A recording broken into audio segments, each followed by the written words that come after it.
Hello, and thank you so much for joining us. It is your Smackdown and AEW Rampage, the last Rampage review on this specific broadcast that'll be carrying over into the Collision post show. But for tonight, we're talking some Rampage, we're talking some Smackdown. It's Friday, June 9th. We're hanging out and having a good time. I've got my usuals here. I've got Alex Cardoza here, and I'm also joined by a special fella who is a rising star in the professional journalism space. And I'm going to introduce him to you all. But before we get started, I'm going to remind you to please get in your super chats and your humper chats at humperchats.com to get your question or statement read on air. You can also support us at twitch.tv/FightfulGaming and send us your biddies that way. We appreciate the support. And also, just a reminder to leave a thumbs up on this video. It's the best free way to support us. And there's a whole lot of scoop skis over at Fightful Select, the best $5 in the biz. And that's part of why Sean is here. He's going to be here on occasion over the summer, appearing as our insider. And he'll also be appearing on your Collision Insider? I barely know her. Oh, wow. Wow. Whoa, wrong one. Sorry. Oh, boy. Oh, boy. But we are going to have Sean on a little bit in the summer. And for your Collision post show, he's going to be showing up there from time to time as well. But Rampage will be transferred over to the Collision post show on Saturdays. But Sean, welcome back to the old stomping grounds, buddy. Yeah, as it turns out, my Fridays and Saturdays aren't as precious in the summer as they are in the spring and fall due to the nature of my schedule. But yeah, I've found that a lot of people are asking a lot of questions, especially about Fightful Select content. So I'm going to pop up here and there. I will likely have some sort of Smackdown Collision review of my own that will drop on Fightful Select throughout this summer. I'll see how you guys feel about it. But I had a lot of people asking a lot of questions about this show.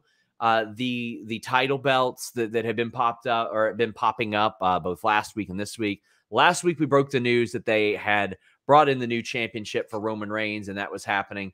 This week, after the news broke about Asuka, we were told by WWE sources that they were looking to clarify and streamline that. And that will be happening for Rhea Ripley's title as well, I'm told. But we saw that tonight. The Raw Women's Championship is no longer the Raw Women's Championship. It's the WWE Women's Championship. We were also able to confirm on Fightful Select that Charlotte was en route from Orlando to Iowa or wherever the hell that they did the show tonight. Which was a surprise to a lot of people I talked to backstage, because Charlotte is supposed to be in my neck of the woods throughout a lot of this month, filming a Mildred Burke movie here in Kentucky, in Louisville, actually. So that's something to kind of keep your eye on. A lot of people have been saying, okay, Sean, why haven't you been posting the Raw and SmackDown plans? Well, there are many reasons, and I'll get into them here.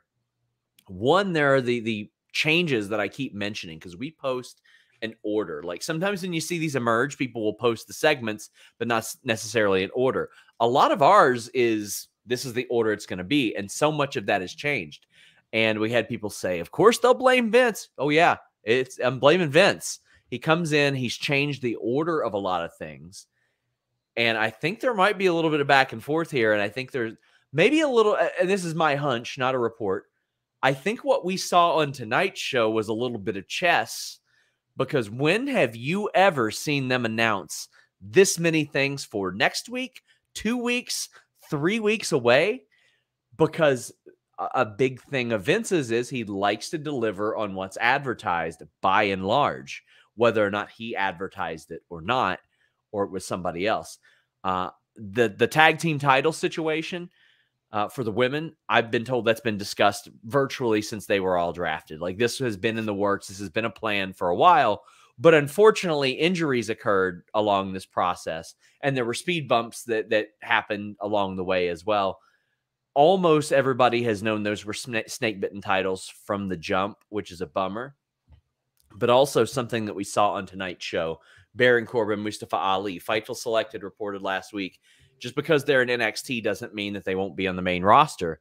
And I had somebody in WWE that actually watches Fightful shows. They said, listen, I know you guys understandably were not optimistic about the free agent tags because of past regimes and how it doesn't make a lot of sense. But we promise there was more of a plan associated with this than anybody was giving us credit for. And it's clear that there was.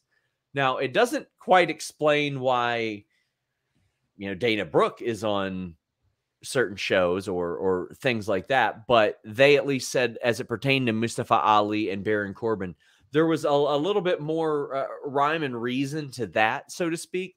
And I'm not going to be mad at them getting Carmelo Hayes on SmackDown in any capacity, because I think that's a very, very important thing. But I've been told, and I think you could see it with Nick Khan's words today, they want to reinvigorate NXT a little bit, and that's why you're starting to see Carmelo pop up here.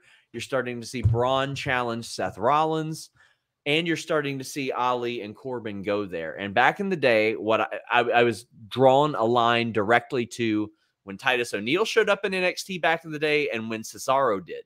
And they said, even if these aren't top talent on Raw and SmackDown, when they come to NXT, you go, oh shit, look who it is. They're there, and they instantly had that cachet.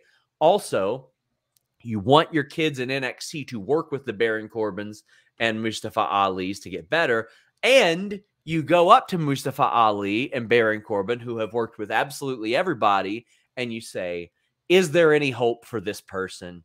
Are they the shits? Are they good? Could you see something in them? It works a lot of different ways. So that's some of what I had over at FightfulSelect.com. We're going to add a little bit more color to a lot of this throughout the weekend. We've got AEW Fight Forever news. We had a ton of Forbidden Door news this weekend, which might have already ruffled some feathers in Chicago. If you could believe feathers could ever be ruffled there. In Chicago, of all places. I'm excited for Forbidden Door just from what's announced. Never mind some of the scoopskis that we were getting behind the scenes from Sean there. This was a busy week for you. There's a lot of news that came out. And I think what's good is a lot of the changes that we were hoping were imminent around the draft time. I was kind of hoping they'd take place, I don't know, right after the draft when they told us they were going to be, or right after Backlash. But overall, these are things we wanted to see, right? Non-brand specific titles for the women, those NXT tag championships, the women's main roster championships never really found their footing. So I think a unification is something that makes sense. I'm happy to see the direction that things are headed in. Even if it took a little longer than we were expecting or hoping, I think it's headed in the right direction. So good week for wrestling, man. Raw was really good. Yeah, Raw was a blast. Of course, Alex wasn't there, which is hilarious. Oh, what a rib. What a rib. It is just phenomenal. I love that. But yeah, I thought it was a pretty damn good week for wrestling. I've heard there's some really cool stuff in store. I can't say when and where because it just can't pop that out there yet. But for those of you that are asking what's up with the Raw plans, SmackDown plans, those will be returning. But I'm going to do it at a time in which I feel confident in which the information will be accurate because I'll be honest with you, WWE had kind of just rolled over and realized that I got it. And sometimes they'd even be like, let me add some color to this situation. But there are certain things in it that I looked at, and this actually happened in 2018 as well, where I started to notice that different places that I would get these from would get like one or two little different things associated. Now I'm being told of late, it's just because it's like, well, did you see the 7 p.m. version or the 8 p.m. version? Because they're going to be categorically different. That makes sense. Or the order is going to be different. But those will be returning to Fightful Select. Don't worry about that. Because I've had people asking, and that's understandable. But I want to make sure that I'm not giving you guys inaccurate information. But what I can do is take those that I'm seeing and sort of compare those notes and all that. Because I've been seeing like just different producer lists and everything. Because the list that I see and have seen since 2018 is different than a lot of the people that are getting them from distributors, broadcast distributors, and they get like the information of the matches. We're able to see like refs, match orders, dark matches, producers, a lot of stuff like that. Then it's updated with like live event notes. That's how I'm able to find out when things break certain gate records. And next week, I will likely be joining you guys from the arena because Lexington will host SmackDown next week. So I'll be there. Hopefully I'll be backstage getting some scoops. I'm sure they'll just welcome me with open arms. Of course. I'm sure that I'll just say, "Don't you know who I am?" And they'll go, "Yeah, all right." Yeah. I'm Sean Ross Sapp. I'm on the payroll, clearly. And they'll go, "Wait, which payroll?" And they're like, "Oh, wait, you're down for every single payroll. You're down for all of them." So there you go. But I wanted to say thank you guys for having me on. And it's just weird that you guys aren't going to be covering Rampage anymore, right? It actually, I had a little bit of a feels for that because I was brought in to cover Rampage from the start. Basically, it had gotten too late for Jeremy. He doesn't work as hard as I do. No, I'm just kidding. Jeremy's amazing, but that was kind of when I got brought in as like a paid employee here. So I was thinking about that and how cool it is that we're passing it off to 3 people that are newer. Cresta, of course, incredible on the Impact post show, but Iridian and Rick, who are new, that it gets to be like their inaugural welcome Iridian, to Fightful. Iridian, who had a glowing recommendation from sellout Will Washington. Oh, that's true. Will Washington. Oh, okay. Not only sold out to AEW, but sold out to Team iPhone. So he is like, he's about to go for the Illuminati Triple Crown here. Yeah. I love it. Iridian came with a glowing recommendation. Of course, I know Riccicino. He's from right up the interstate in Cincinnati. And Cresta, when I was looking for an Impact post-show co-host, I wanted to bring in somebody that we didn't have. I wanted to bring in somebody from a different platform. And we found her and we saw all of her TikTok stuff. And it's just awesome. Incredible. So I love the variety of people. If there's one thing I didn't want Fightful to ever be, it's the middle-aged white guy network. Contrary to what you see here and down there, I didn't want it to just be middle-aged Hispanic all of guy. us. But I'm 100% Hispanic guy. Okay, so fair. Hey, listen, my grandmother's a Native American woman. I got a little bit. Nice. You got something. Got a little bit. I mean, we check all the boxes here. I'm a veteran. I'm Puerto Rican. I look got a white. nice future LWO member right down there. Right? I'm down with it, bro. Well, I think I've been on the channel the most this week, so I'll take it. But, and also, before we go, and also, guys, if you ever want to send in super chats or humper chats for me to answer on these, just go ahead and do that. Again, make sure you guys support via that method because it's the most direct way to support us besides Fightful Select, and it pays these two. But CM Punk and MJF's contract dates. Punk's is a little bit different because who knows what the hell he negotiated in there, because he's been injured for quite a while. They love to extend those. I had heard 3 years at first and told maybe it was longer. MJF's is one of 2. He is telling everybody it's January 1st. That's what he's telling everybody. I don't believe him. I absolutely don't believe him. And a lot of people don't believe him. However, I can tell you WWE is absolutely monitoring it and they're paying attention. He legitimately told a WWE talent, can't wait to be there next year. But I don't believe him. So, otherwise, I would believe it is probably through 2026. And I believe that AEW is about to get a giant cash infusion as well. But before I hopped off here, I wanted to send love to Jeremy Lambert because I know if there's one thing he's doing right now, it's watching this show. Yeah. He lost his father this week, and I had the great fortune of meeting his father at his wedding. And he was a wonderful guy, a great guy. I did call Jeremy this week and say, Jeremy, why haven't you written any articles? And then I said, can your mom write articles? And that put a little smile on his face because he's very like him and Andrew Thompson, no matter what would happen. The most tragic thing could happen when it was just the 3 of us. And if one of us took like a half an hour off, we'd be like, you part-timing bitch. You part-timing piece of shit. So before you head out too, I just wanted to, if you had any Iron Sheik memories that you wanted to share or favorites or anything along those lines. So I don't, but have you seen my terrible Virgil interview? I have, and it holds a special place into my heart because you interviewed him the day after my first prediction show with you. So the people that managed Iron Sheik also manage Virgil. So they were likely the people that were feeding him all of these terrible answers in his ear. Oh, I don't know if they tried to recruit me at one point or what this conversation was. They were basically like, how can we help you? And I was like, listen, all due respect, I don't think there is any human possible way you guys could help or benefit me. And I've met them a couple times, and they're cordial to me. Don't have the most sterling of reputations up in Canada. Jimmy did hit me with a big eye roll when I said I was going to talk to him, but I was just going to talk to him. Joel Pearl can tell you a lot more about them, but I didn't ever have an experience with Iron Sheik. Some of my earliest memories were of Sergeant Slaughter as a dastardly heel with Iron Sheik by his side.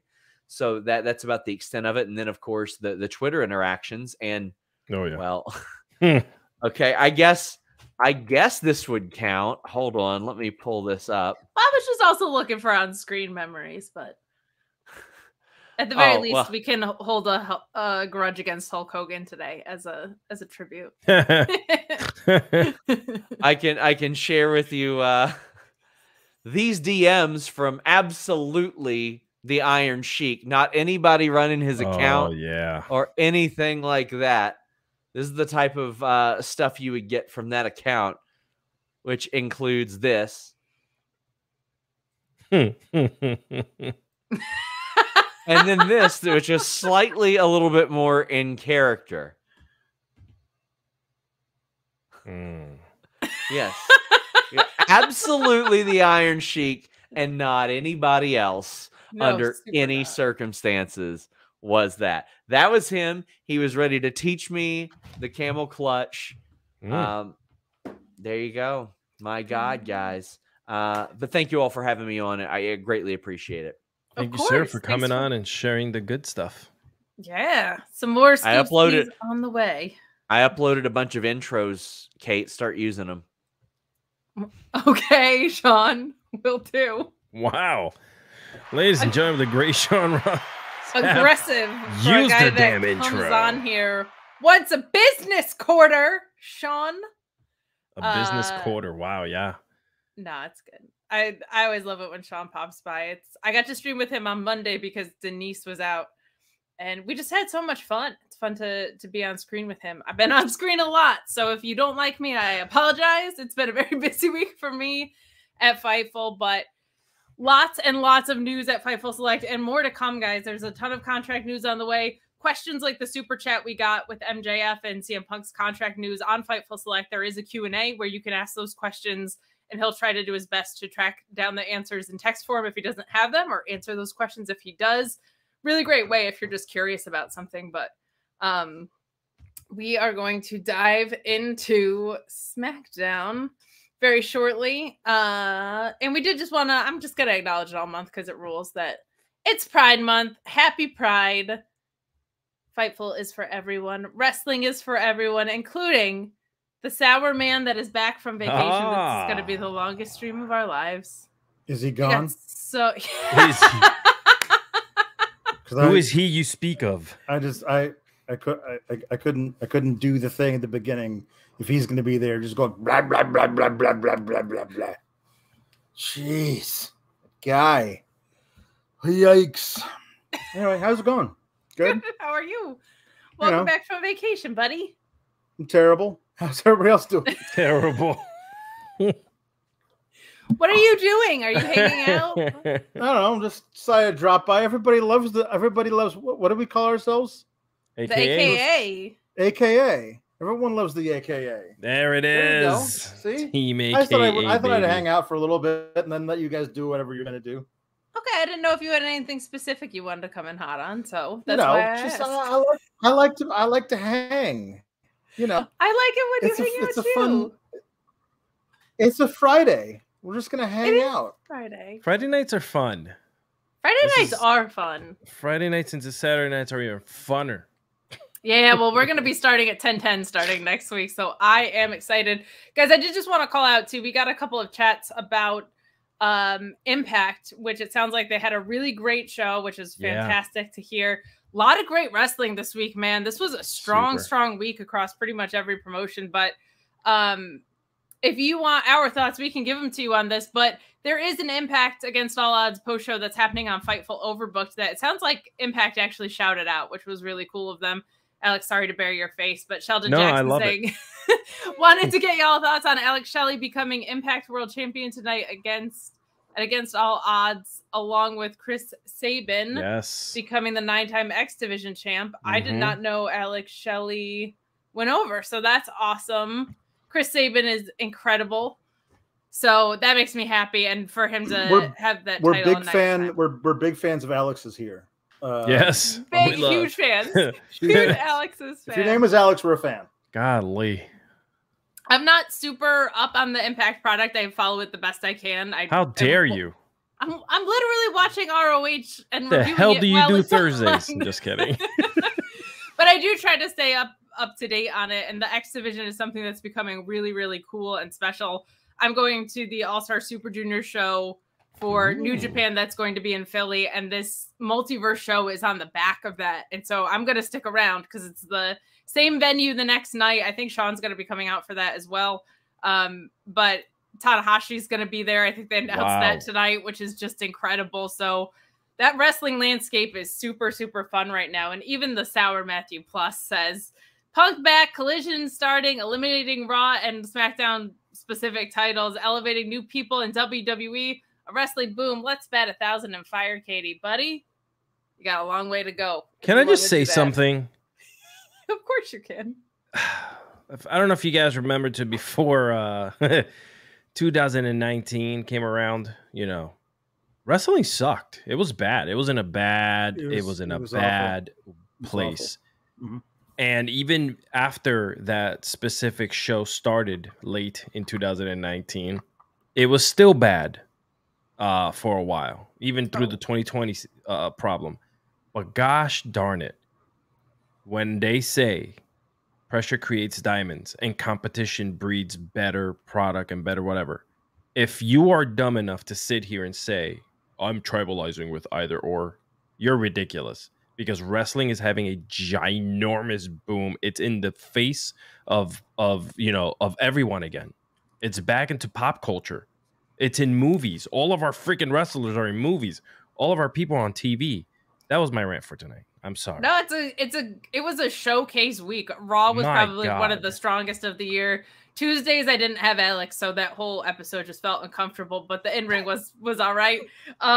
Wednesday I thought we had a really strong Dynamite. ROH was back in studio and is building out some stories, which is great. Yeah. Impact is on fire right now, and SmackDown tonight had some good stuff, at least with some stakes. Much like Alex below me, I'm not a fan of the overbooking, but like at least the matches freaking matter to an extent. And then Rampage is going to be your hour sampler platter of good matches where not a lot else happens. But like this was a really, really fun week to be a next week you fan. got Collision. My God. Yeah. And we're headed into Forbidden Door, which is insane. God. Like there's 2 official announcements for what's going to be on that. And those are enough to sell me on the event. So, and I can't even, this will just become a New Japan post show if I talk about what New Japan's doing. They are operating on a level that they have not been on in years. I love it, and I'm here for it. But let's finally dive into SmackDown. We do open with an opening Bloodline segment. I'm going to save that for the end because I'm just going to smush all the Bloodline stuff together. So be patient with me on that, but I try to do that through line going into the main event all together. But we start with a match that was too short, but was really good for the time that it was on, with a Money in the Bank qualifier match, a theme throughout the night. Santos, Escobar, and Mustafa Ali. I think we knew which way this was going to go. But ultimately, Escobar loses to the Avalanche. Wins with the Avalanche Phantom Driver after failing to get the W with it earlier, which was a fun little spot that they had in here. I liked that Ali kicked out of it the first time. He hit the Avalanche Pile Driver the second time to win. a scary-ish spot in that Escobar had that Hurricane Rana that sent Ali to the floor, and it sounded like he banged his head on the stairs, but he looked all right. Little things like Ali and Escobar fighting at the top of the rope and Ali just flipping onto the floor and landing on his feet. Like, just ridiculous in-ring chemistry. I wish it were longer, but I'm glad that we got it. Glad to see Ali, like, in the mix a little bit still on SmackDown, but focused on NXT. I think we're getting a triple threat that's going to be ridiculous there. So that'll make me a happy gal, but I'll throw it to Pulowski first and then to Cardozo. What were your thoughts on this first match of the evening? It's funny that you say that you wish it was longer. This is twice as long as I thought it was going to be.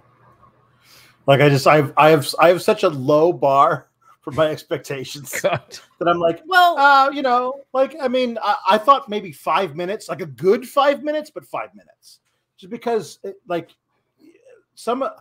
some point, and I didn't think that both the women's Monday Night qualifiers would get the short straw, because I thought maybe one of them would go long, but both the men's matches were longer than the women's matches. I thought of the two men's matches, because Baron Corbin likes to just put somebody in a wrestle for 6 minutes, I thought that this was going to be the shorter of the two.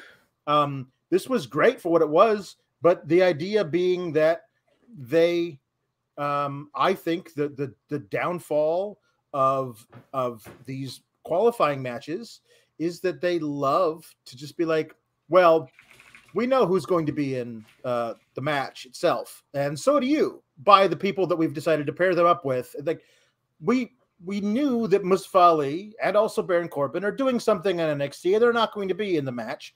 So you immediately remove one of the best things about watching wrestling, which is, I don't know who's going to win.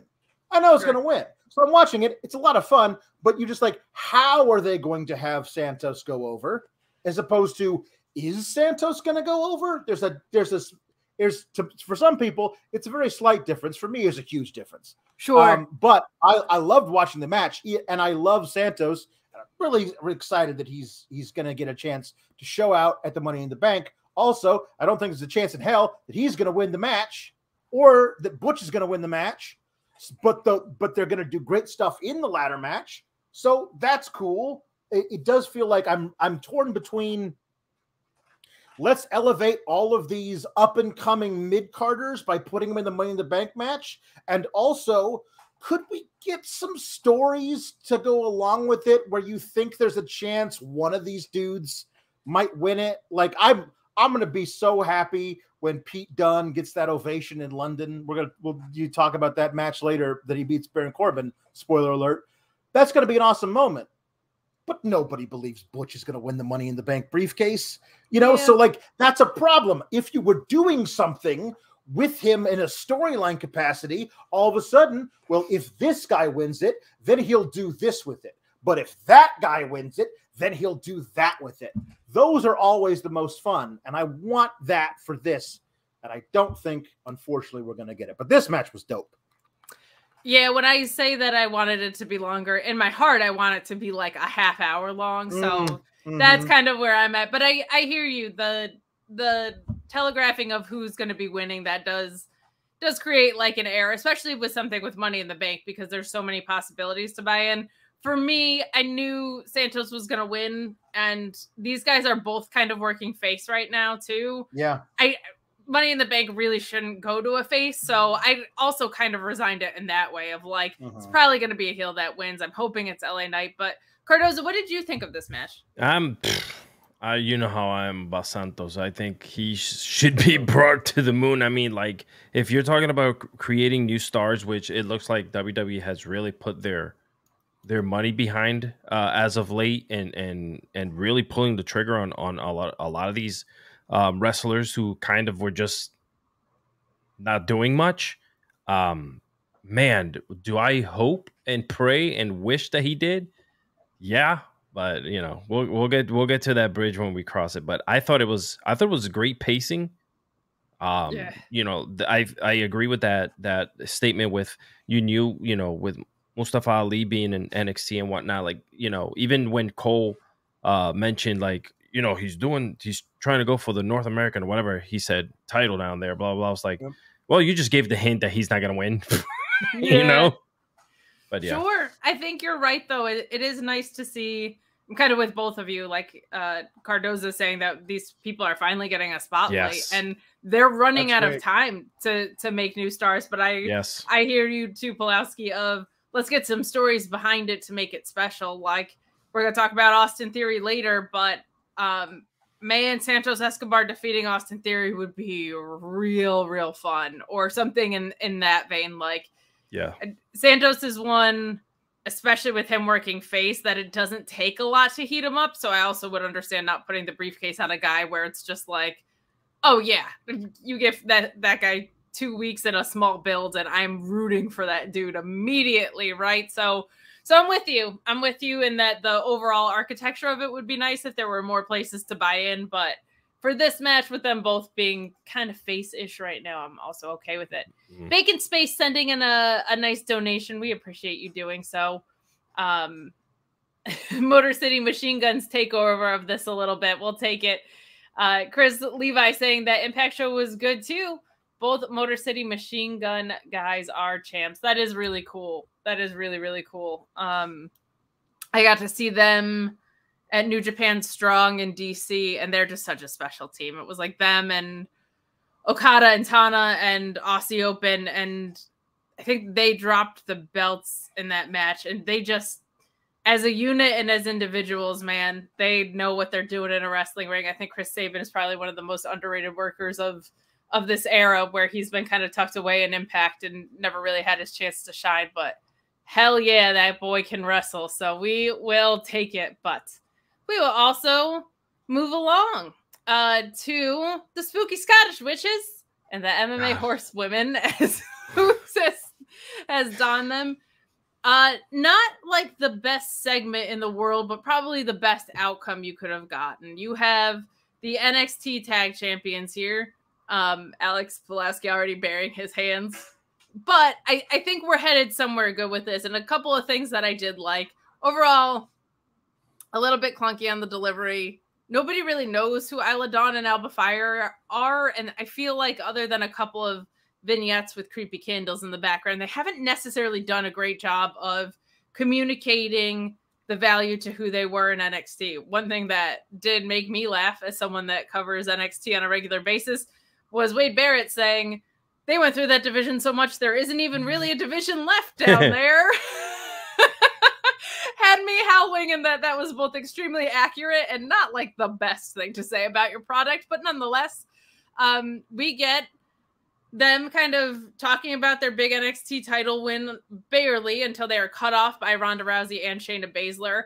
I did love Shayna Baszler saying, do you know the lineage of those tag titles? Because they were built for me. I loved that. I love whenever they actually call back to the history of things. And this essentially sets up a unification match, which I think is the right call. I just have, you know, a little bit of the itches because we've never seen them successfully really execute a women's tag division. But I do think maybe if you condense them and you have them as floating championships, that could be a really wonderful thing and clean up maybe some of the chaos that you've had around it. I was much more nervous that they were going to make these separate brand titles. So I liked that piece of it. Ronda's not for me on the mic. I think it's going to be very much for me in the ring. I think there's a lot of fun work that these four women especially can do together. Cardoza, what did you think of this segment? And then we'll get Alex, who had his head in his hands, Pulowski, shortly. That is my nickname. That is my nickname. Alex, the professional curmudgeon with his head in his hands. It felt rushed. Like they came out, I turned around to get a cup of water, and when I came back, all of a sudden they were unifying the titles. They accepted. I said, what? What did I miss? It was literally, they just came out and they said, do you know the lineage? We accept. Wait, what are you accepting? Because I must have missed something there. Now, I'm in love with Alba Fire, and I just think that whole creepy look, and there was something deep inside of me, friends. Scottish witches do something for you. I get it. Whatever that was, I was instantly in love and Googling stuff. Anyway, but yes, so I'll pass it over to my brethren here, the other A and AKA Alex. Go ahead, my friend. Let it rip. My favorite thing was Kayla Braxton introducing them as NXT Women's Champions. Not women's tag team champions, but that's okay. There are no tag teams in NXT. There weren't even when they won the belts. There weren't. Okay. Oh, you're in trouble. I'm sorry, Luis. God. I so desperately wanted them to do this weeks ago. Liv and Raquel couldn't do it, as it turns out, because my pitch was Liv and Raquel defend the titles against Bayley and Dakota, and then immediately after that, out come the spooky Scottish witches. We'd like to unify our titles, and then they accept, and then they have the match, and they beat Raquel and Liv, and they win that match. It's a big match for them to win. And then a few weeks later, out come Ronda and Shayna and say, actually, those are ours. And then Ronda and Shayna beat them. Ronda and Shayna are beating Alba Fire and Isla Dawn. They're going to beat them. And because I don't really think they have any interest in really doing a lot with a division, they'll have matches. They might even have matches where they defend the titles. But there really won't be a division with real stories because they haven't done that on the main roster ever. Like Damage Katarl had to have something behind it because they were the story was that they were losers who lost to Bianca and then to Becky over and over again. But without them being at the top of that kind of thing, it's just going to be Shayna and Ronda crushing somebody every 3 weeks and moving on. The irony is that there were 2 women's tag teams in NXT. One of them got drafted to Raw. One of them got drafted to SmackDown. Then they had an NXT women's tag title match in NXT before they both went up to their separate brands. Kaden and Katana debuted on Raw in a non-title match for some reason because they were going to book Ronda and Shayna to win anyway. So they debuted them against Ronda and Shayna and they lost. They looked good, but they lost. And guess what? Isla and Alba have had one match, which was against a couple of girls from NXT who they squashed. It was barely lasted a minute. Their first real match is going to be against Ronda and Shayna that they're also going to lose. Like, it's just going to be what this storyline does is it sets up Ronda and Shayna as the absolute class of the division and everyone else way down below them. And I think Alba and Isla, against all odds, are making spooky Scottish witches work. But after they lose those titles, I don't even know how often they'll be on television. And that sucks. I'm not trying to take anything away from them, but I think your impression of being a spooky Scottish witch is as over as they are. Like, I think you've done a lot to elevate. It's over with you, certainly. As soon as you started doing that accent, I was like, God, I missed that guy this week. God, I love spooky witches. Here's where I'm slightly optimistic. You love spooky witches. Look at my fingers. They're casting spells on you. Oh, God, that is oddly satisfying. They speak through Look, some of us are in love with bloody gasoline wielding Eddie Kingston. Some of us are in love with spooky Scottish witches. We're accepting here at I don't know. Okay? Here, bite me right here on my collar. To somebody who said that Alex needs to stop airing his kinks every week, no, he does not. Okay, he really doesn't. This is a late one. Okay, this is Fightful After Dark. I'm trying to give you guys some collar fun here. Exactly. Look at we got some clavicle coming out. Working out in the yard, and it's sunny and beautiful. God, I'm just trying to get clavicle. Shoulder season, I'm trying to get it all out for y'all. Here's where I'm slightly optimistic on the women's tag teams. They spent likely a lot of money on Ronda Rousey, and they were putting some people that they consider top stars in the tag division. Now, we can certainly have plenty of evidence to suggests that there is plenty of reason to believe that they are not going to care. They also had frickin' Trinity and Mercedes, and they still didn't care, right? But I think it's an encouraging sign to see that when you're putting people like Liv, Raquel, Ronda Rousey, Shayna, they haven't really treated too great, but if she's attached to Ronda, I think that's a good sign. They called up people that they should have been calling up from NXT. I think it's a healthier sign. I think the Karen's thing is working. I find Sonya and Chelsea to be pretty hysterical, honestly. I'm having a lot of fun with that. So it does feel like at least there's more of a division that there's been, which makes me a little bit more hopeful. And then I'm sure I will have that optimism punished, as I tend to do. But move along, guys. Leave a thumbs up on the stream if you would please be so kind.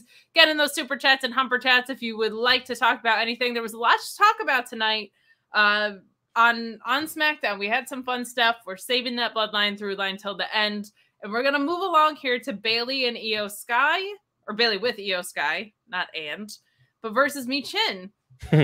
We have a really short match, which was disappointing.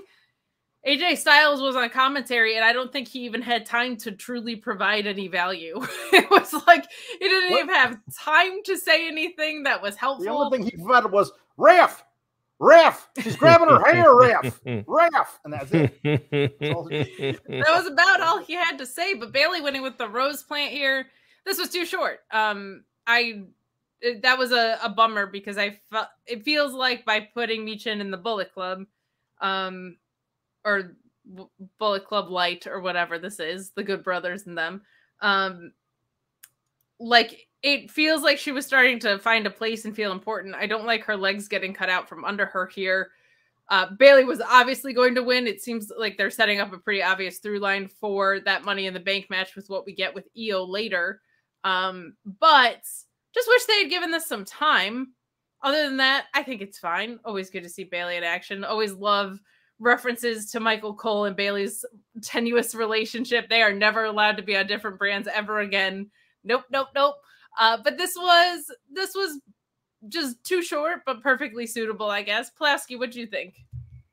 I get ready for Mia Yim, for Michin losing matches to Scarlett via vague spookiness. That's going to be a lot of fun for us who like Mia Yim matches.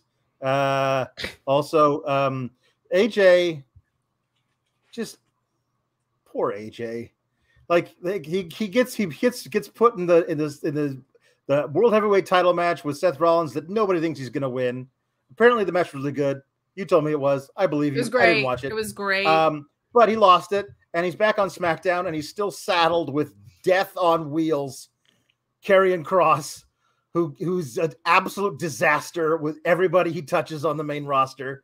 The feuds go nowhere, and guess what? The common denominator is Karrion Kross, who is just awful, and it's the characters never made any sense. And now we got Scarlett blowing dust in people's faces because spooky wife. Yeah, there you go. That's it. That's all we got. It'll be fun. They have not figured anything out with him. And it felt like they were inching closer with the tarot card thing because it was like at least Scarlett and Karrion were operating from the same world. But it just has never really found like it found its footing. Like you were saying, spooky hot wife. And then you kind of had like this motorcycle badass dude. Like they never seemed like they belonged in the same presentation. I don't know. It felt like to me they were turning a corner with it for like it was still not my favorite thing. But it felt like, at least with the tarot card thing, it was like, oh, they found a way to tie things together. But then the injury with Ray happened, and that didn't really go anywhere. Like, it has been really, really lost. But that is what gets set up here after the match. We saw Michin get dust blown in her face from Scarlett, and we get a straitjacket from Karrion Kross after the match.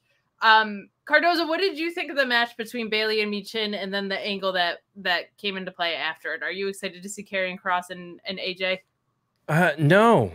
It makes, I don't know why is he after AJ? Where wasn't a week ago he was still going after No, just kidding. He was going after AJ. I was going to say Mysterio. But I feel like that never was like 2 weeks before that, he was going after Nakamura. Yes, correct. Nakamura. Yes. Weeks before that, he was going after Mysterio for no reason. He's like, I had my spooky wife conjure up a tarot card with your picture on it, and now I'm going to lose to you and move on to another guy with another tarot card, and I'll lose to him as well, and then another guy who I'll also lose to.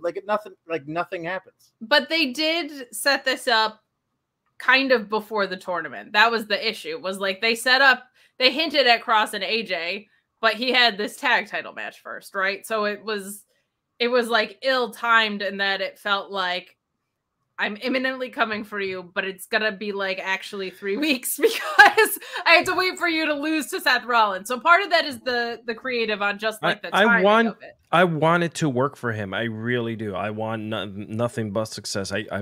He's doing a lot of workout videos and stuff like that, obviously because he's bored, and there's nothing really right now that he has that could show us as fans, let's get invested in this guy. Let's get invested in this story, And unfortunately for AJ, I think for the next couple of months until his newest contract finally,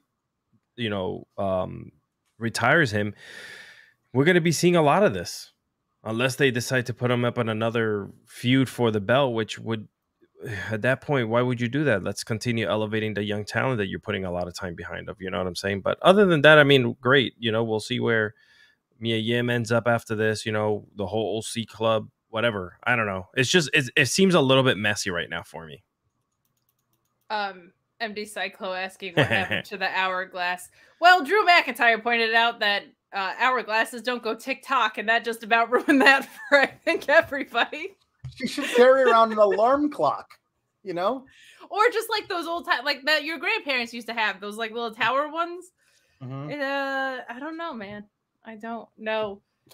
Jake Salazar saying feud of the year would be Bray and Kerry. And good Lord, please don't. I don't want to speak this into existence. You just did, and you know it's going to happen. One of them would have to win. That's a good point. One of them would have to win out of that.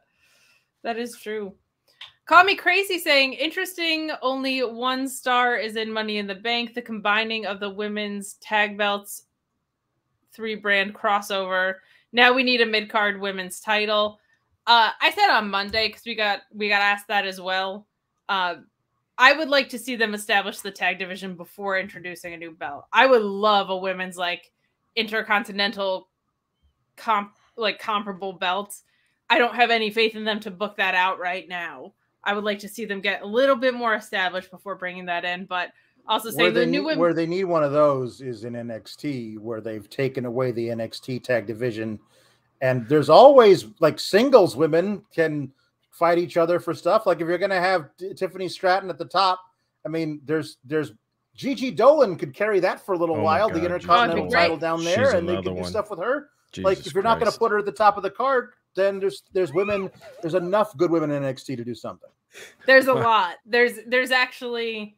I'll just say this: if there's a place for you to try something out, it would be at NXT. If this works, move it up. I said this a couple weeks ago. The stories there are generally not very good. Alex and I talk about it every Tuesday. Screen time wise and talent wise, NXT is one of the most proficient brands in getting their women on television and having a good variety down there. It's better than a lot of brands. I love Gigi Dolan. I do. Gigi's great. She's killing this face turn. Same.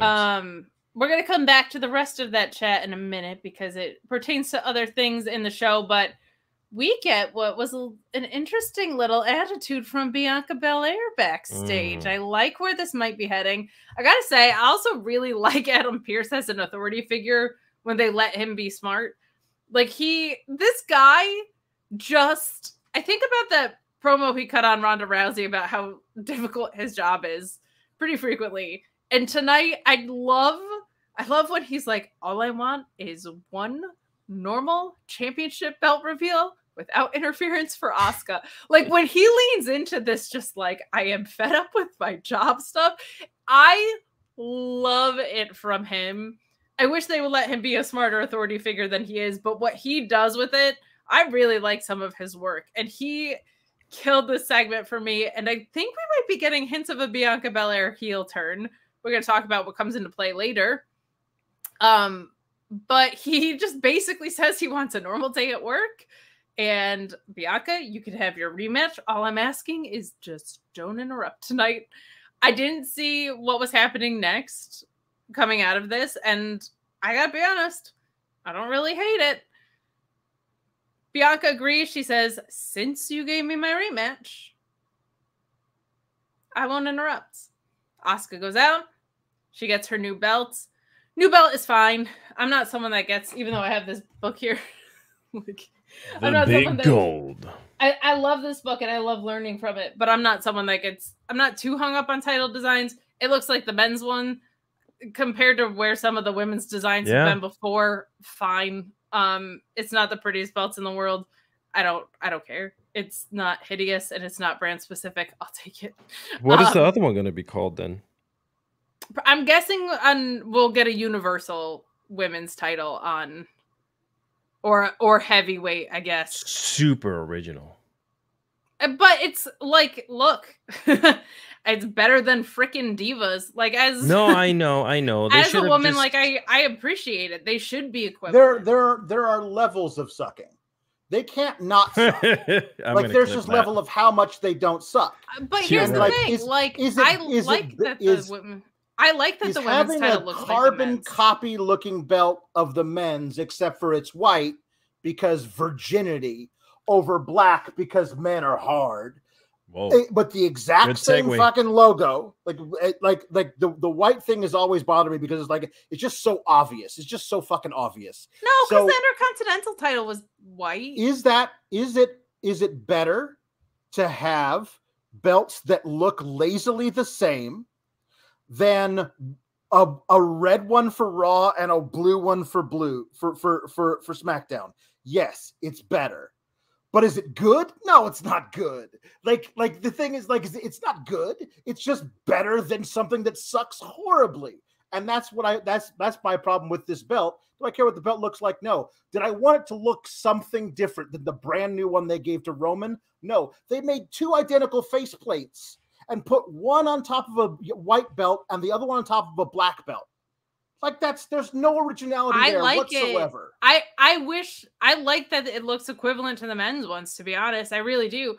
I wish that we had equivalent looking, better looking belts. Like I wish that the men's one and the women's one looked better, but like I want that. I want them to look the same because I want them to feel, because there's no way the women's one is going to look better than the men's one. I'll just say it that way. Like a butterfly. I don't want one of them to be a butterfly. No, right. But like different.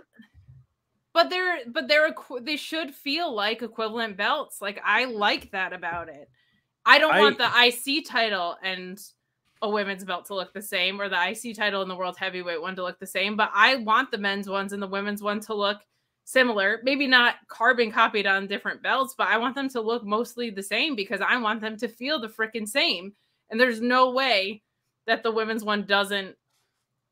If they make it different, it's gonna look worse. I have on my other screen here, I'm looking at the AEW's women's belt, right? And I'm sorry, but it looks like a championship belt, like UFC / boxing / MMA. And the men's looks totally different from the women. And it also gives it that flair of a championship belt, like of a boxing, MMA, whatever. And I honestly thought WWE was going to go with that. And I was so happy before they even took off the thing. I was like, oh, please let it look, less toyish and more of a championship belt, because I really think that these men and women deserve something like that, because I mean, you're the biggest brand in the world. Let's make it look extravagant. Put Saudi Arabian jewels all over it. Whatever you got to do, I think my only aesthetic complaint is that I think they did black diamonds with the white leather. They should have switched those out to be just be diamonds, but it's fine. But what we get next, a lot of people didn't like, but I actually did like. We get Charlotte interrupting Asuka. I don't like it if it goes where it might go. I don't know how I can't be excited about Charlotte being back from a work rate perspective after the last time we saw what she did with Rhea Ripley. Like, that was one of the best matches I've ever seen. If Asuka loses to her, which is always possible, I'm going to be pissed. Oh, boy. If it sets up Bianca and Charlotte for a side feud, I'm going to be real happy because there's a whole story there where Bianca has not beat Charlotte. It feels like they would do it for the title, but there's a lot of interesting possibilities with Money in the Bank being there and Bianca leaning heel, right? Bianca leaning heel with the briefcase could be something they could fight over. I'm one of those people that, like, I wish they could figure out a way to make Charlotte not constantly be in the title picture, but they can't. But she's one of the best wrestlers in the world, man. Like, I'm not going to be upset when she shows up. I'm going to be upset if they stunt this Asuka reign for that. Also because there is a perfect story of Charlotte Flair and Asuka at WrestleMania with Asuka getting her revenge on Charlotte. They might flip-flop it. They might have Charlotte win and then have Asuka come back and challenge or something like that. But I don't know. I guess I just immediately went back to the last time I saw this woman, she put on one of the best WrestleMania matches in history. Man or woman. Her and Rhea took it freaking personally that they were no longer the main event. And they absolutely tore it down. And that's where my head went back to. Like, I was so inspired by that match. I thought it was one of some of the best work either of them ever did. If it goes the way that it always goes, I'll be pissed. But I'm excited to see her back. The division's better with her in it. I just don't want her to beat Asuka with a roll-up and become champion. Because also, then what was the point here? Asuka is just a transitional champion so that Bianca hasn't lost to Charlotte yet. Feels weak. This feels like a weird time of year to do that as well.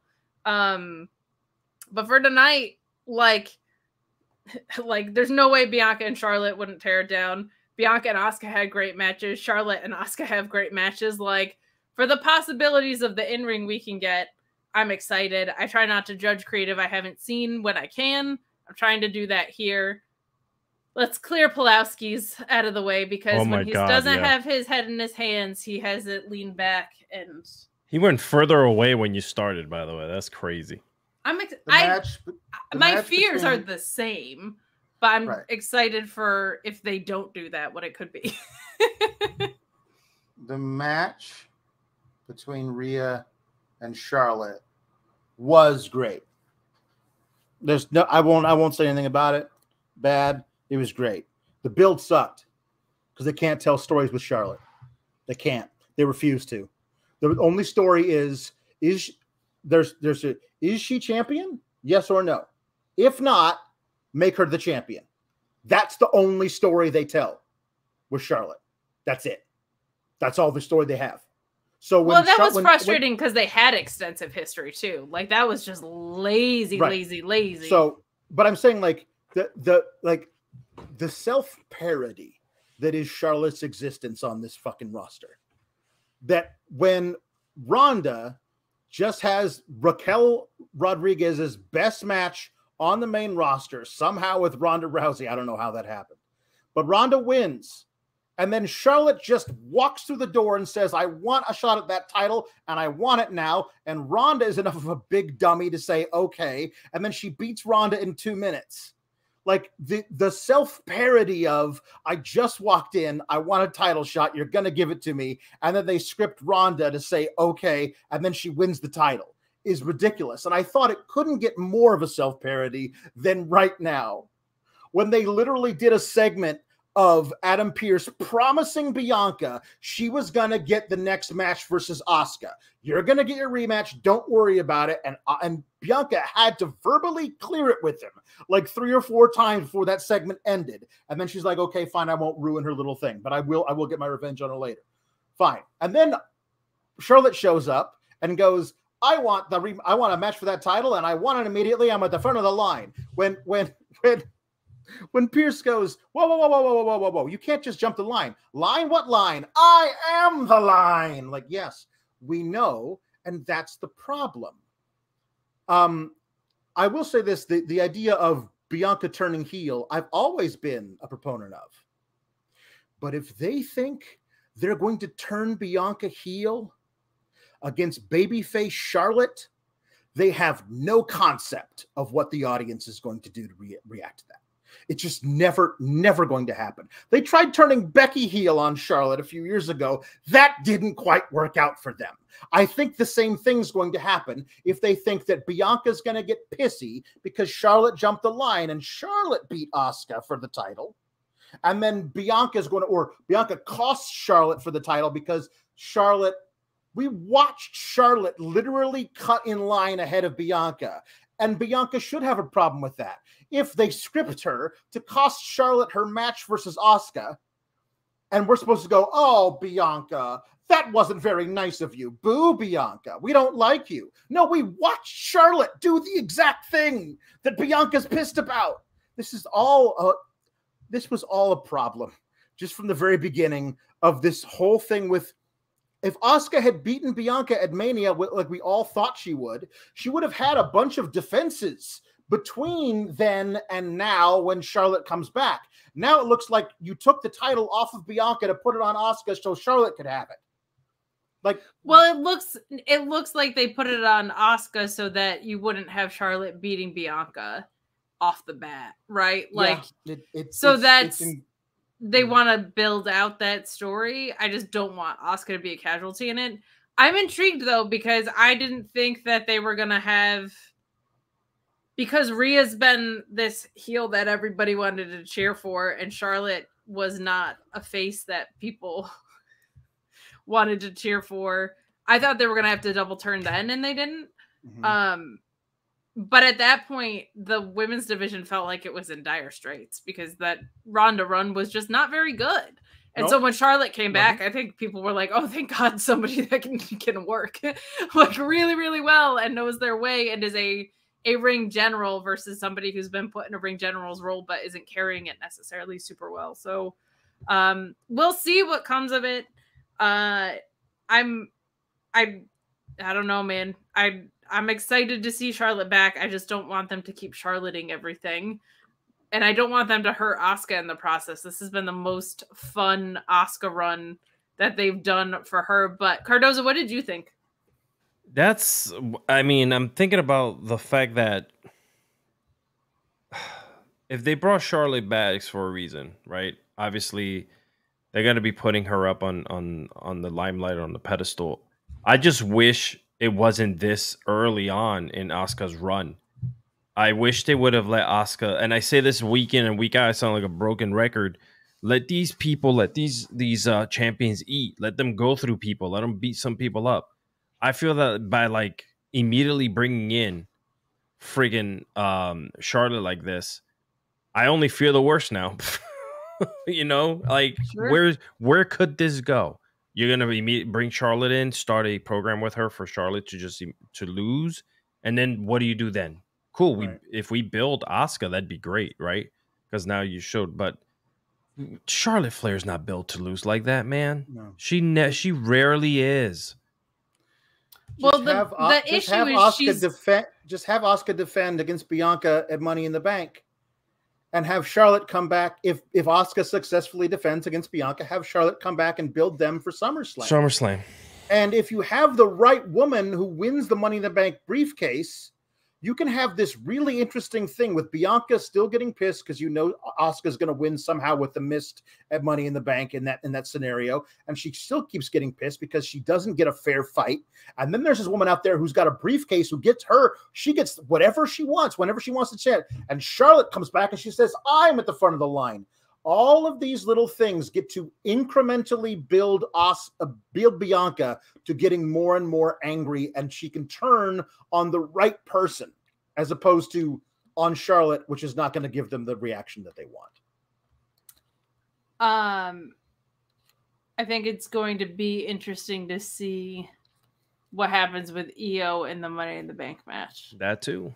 Because I think they're going to have a bigger problem than even what you talked about, and that I think she's going to cost Bayley, and I think people are going to want to cheer for her. But we've got some chats about this. We've got Feeling Dreepy saying WWE has shown that they don't know how to book Charlotte without a title involved.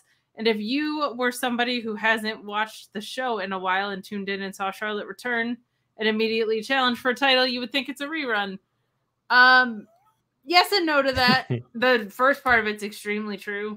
The second part of it, she hasn't been around. I mean, she did that Rhea run, but before that, she was MIA for a while. So she's also really good is the issue. Like, it's kind of I wish they weren't lazy about it, but I get the temptation because she's given a lot of women in this company their best matches on the roster. Michael Dammit says the Women's World Championship is the other one. That would make sense. You have the WWE Women's Championship and the World Championship over there. Oh, yeah. Which is, it's good that they got rid of the Universal. Yeah. Then It's for really entirely, because I'll never forget Daniel Bryan making fun of that on Talking Smack. It was the funniest thing in the world as an employee of the company. Oh, it's the Galaxy Championship. Andromeda. Ridiculous. It's the best. Brian Danielson. Well, they just need to also, the next thing they need to get rid of is this WWE universe thing too, like just calling everyone. Well, that ain't going anywhere. So that's just so corny all the time. I know. I'm sorry. If you want more details on that women's title, go to FightfulSelect.com. Sean's got all the scoop skis, as he told you about in the beginning of the show. But Call Me Crazy says, really hope Raw has a Money in the Bank qualifying match for the men. Dom needs to be in it. What about Cody in it? We'll talk about that in a little bit. Dominic will probably be in it, but does not need to because he does not need to. Cody, I think, is going to be in it, and Brock is going to cost him. But we have this men's Money in the Bank qualifier match between Butch and Baron Corbin. We see Carmelo Hayes at ringside, which is nice to see. I appreciate that there's continuity across the brands of the free agents. That's a nice thing to see. It took them a while to get a lot of these things into gear that happened around draft time, but better late than never. So we at least get to see things like Carmelo Hayes popping up here. These matches were too short tonight, man. They just really were, but we have Butch avoiding a deep six and landing an enziguri, attacking the fingers of Corbin in that fantastic joint manipulation style that I have been so in love with as of late. I'm on a Techers run for sure. Corbin landing a right hand and talking trash to Carmelo Hayes, and because he's a veteran but also an idiot, he is distracted enough that Butch gets the 3 with a roll-up. On Monday, we saw a not-so-bad roll-up with Gunther. It wasn't my favorite ending, but it was one that made sense. Here, we see the lazy roll-up, and that, oh my god, I'm so distracted. Oh my gosh, a roll-up, even though I've been doing this for decades. Just not for me. I love that Butch is getting this opportunity, though. I like that Pete Dunne is going to go back to the UK, get a monster reception. Very, very cool that we get to see that moment for him. That's been one of the most fun things about seeing these Montreal shows and the Puerto Rico show. Like, it's so much fun to see these guys get to have their hometown hero kind of welcomes in these moments. This is perfectly fine. Nothing. There's not a lot to say because it was hardly a match, but I think it makes sense to at least have the Carmelo and Baron Corbin crossover here. Cardozo, your thoughts? Yeah, same. I mean, I don't necessarily know if they're gonna try and push someone like Butch to stardom. I don't know. I would love to. He could even hold the Intercontinental title in my eyes. Like, he's just so damn good at everything that he does in the ring. And now, obviously, we know because he held titles when we had NXT. What is it? UK. Is that what it was? NXT yes. England, NXT Tennessee. So I other than that, you're right. He's gonna get a ginormous. I mean, all these guys that are, from the I would say west from here, right? East, whatever. They're just gonna freaking kill it out there. So other than that, somebody mentioned it was a short match. People also said it before. Not a lot of really big star power in these Money in the Bank matches, I guess you want to say, but I mean, it'll We'll come get because it'll Cody, come right? it'll come because No, they are building these Cody guys. can't be in the match. No, Cody's not in it, right? No, he's not in the final qualifying spot. It's Matt Riddle versus Damian Priest on Monday. That's the final spot in the match. They might add Cody to it because they added Austin Theory to it last year, but he's not. Won't there be a last chance qualifier?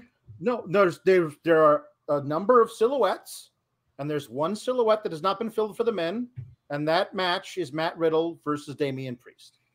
So you could do Dominic takes the place of Damian Priest, and he somehow beats Matt Riddle. You could do that bullshit. Jeez. Or you could do Cody Rhodes gets put in there because America. Like, who knows? Like, there's a lot of things that are possible. It's 4th of July weekend.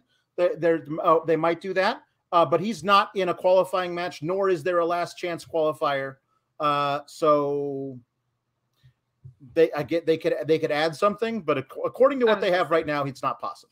Well, I don't believe you, and that we don't get a last chance qualifier because I don't see them leaving Montez Ford out of this, even if they don't put Cody in it. But I think it's good to use Money in the Bank to showcase your mid card. To be honest, like, I don't know if you need. I want Braun Strowman. I want big juicy man in there. Injured. No, I know. Strowman's I was just kidding. I was kidding. I was kidding. That sucks. I would not want any of that. No, but like, don't you feel like LA Knight gets drowned out, I guess, if you're not if you're putting like other people that are quote unquote bigger in it. But I don't know. I actually kind of like the field, to be honest. Yeah. If he beat them, it would be a major rub. Yes. Like if it was down to him and a guy like Cody Rhodes, and he's the one who knocks Cody off the ladder, and he gets that makes it feel bigger. I just want it to be in the hands of a guy who's going to use it.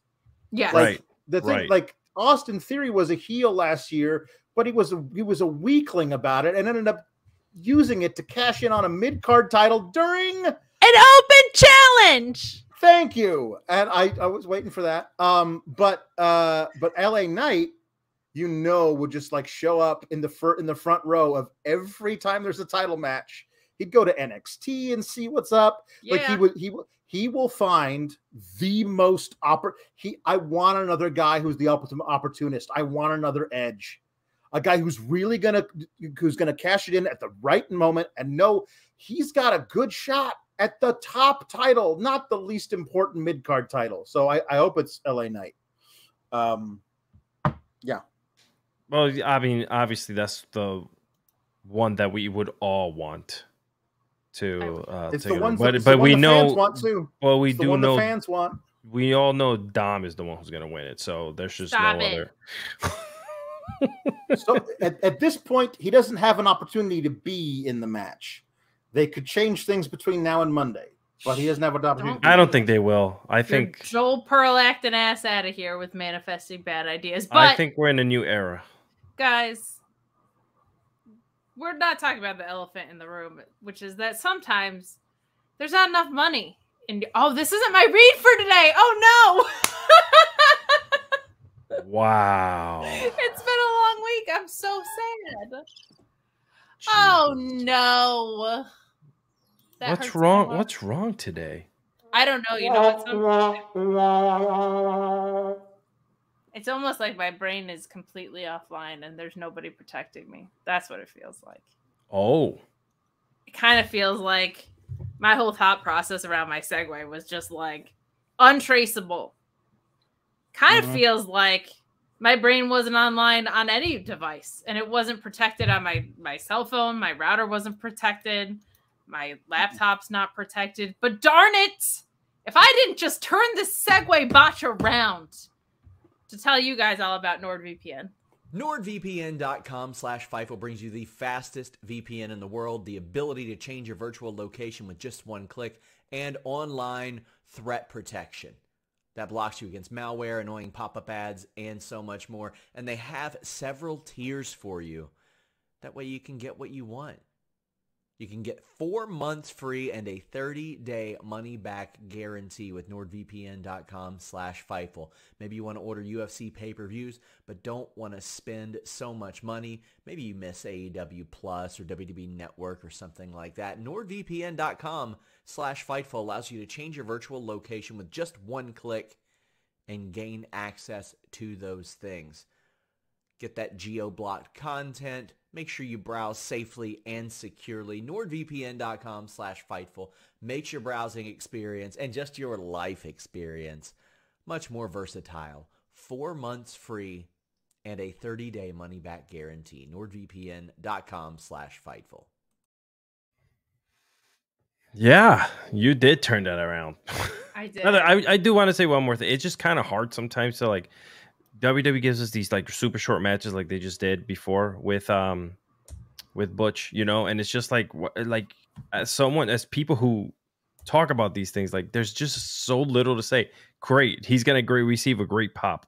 In my head, that's all I can think of, because honestly, he's not gonna win Money in the Bank, and other than that, we're there to live for the awesome montage videos that WWE makes for social media that gets 40 million views. If you thought that match was short, I've got good news for you, because we've got an even shorter match coming. We got Io, Skye, and Shotzi here. We did get a quick backstage with Butch where they kind of hype up the fact that shoot named Peter England is going to London, which is pretty cool. But we also get Baron Corbin pissing and moaning about the fact that Carmella was there and Cameron Grimes coming up to clobber him and shut him up, which was pretty good stuff. But we get this match between Io and Shotzi, and this one kind of went the way that I expected, except I didn't expect Shotzi to be in control for so much of it, which was actually refreshing. She was someone that felt a little lost in the shuffle. Her in-ring wasn't fully there. I think she was a little rusty because she wasn't getting hardly any reps, but she's starting to come alive the past couple of weeks. We're seeing a little bit, she's always super reckless, but a little bit cleaner execution, I think, on a lot of stuff. But I think we know what we're setting up for with this damage control split. We'll start with Pulaski. What did you think of this quick little match that we got? I thought it was interesting that Bayley blatantly interfered on behalf of Io. We're all like, especially considering what happened at the end of the show, they seem to be teasing this breakup angle between Io and Bayley for weeks now. So you would think it would be like, I'm not saying Io would lose, but I'm saying Bayley would try and help her, and whoops, I ended up not helping you. I thought they were going to do that, but Bayley was actually competent. That's rare for the way they book her. Usually they don't book her to be competent, but she was competent twice. She cheated on behalf of herself competently in her own match, and cheated on behalf of Io competently in Io's match. So maybe they're trying to make us think Bayley's got a shot at becoming Miss Money in the Bank again. You know, who knows? I'm guessing they're going to go with Io costing Bayley, or maybe Bayley snaps and it goes the other way. But I liked this for two reasons. One, as you alluded to, the end of the show, that would have been the same, almost exactly the same booking if they had booked it, which that's always frustrating when you see it in more or less like back-to-back feeling matches. And on top of that, like you said, she looked smart. And it also feels like she doesn't want Damage Control to break up. When they went out there, she yelled, "This is for you, Dakota." Like, it feels like her heart is still in it, and she's still in this place of like, let's keep it on the same page. Now, it's obviously not going to go that way, but I really appreciated that. This was a super short match, but I agree. I like, if you're going to have everything have so much interference, like, I like that it was at least smart from Bayley here. That made me happy. Cardozo, what did you think of this match? Yeah, just like you said, super short. I definitely do see Io Skye. I think one of them two is going to end up turning on each other. I just want to see who's going to hit harder, because I think Io Skye might come on top, just because it looks like she's the one that's like kind of like is festering in her. Like, I'm getting annoyed with this whole situation now. She's over it. I can't wait to see it. And I would love for them to push Io as well. I don't know what it is about the fact that we are so far removed from kind of like the old school McMahon era of, you know, these foreign wrestlers that can't really speak English sometimes too well, that they, you know, the new era, the new WWE has been putting a lot of good, like you see Shinsuke now a lot more on the mic, a lot more in front of the camera. Like, do that with Io. I want to see her out there beating the crap out of it. I love that little segment she had with Asuka. That was really cool. Oh, it's awesome. You They know, let her speak Japanese too. She says some nasty things. Yes, So that's always yes. super fun. yeah, It's funny because the crowd's really behind Io. Yes. So it's tempting to turn her face, but she works so well as a heel. And Bayley's also super over. So I'm intrigued to see which way they choose to go with this. But can I ask you a question? Bayley's been around for so long, and she's had such a great, you know, career. She's done so much. You know, she's pretty much done it all. Would it hurt her in the long run to put someone over like a Io? I don't think so. In my head, no. Do you think so? So no, like, I think Io's gonna be the one because I think everybody wants to see Asuka and Io.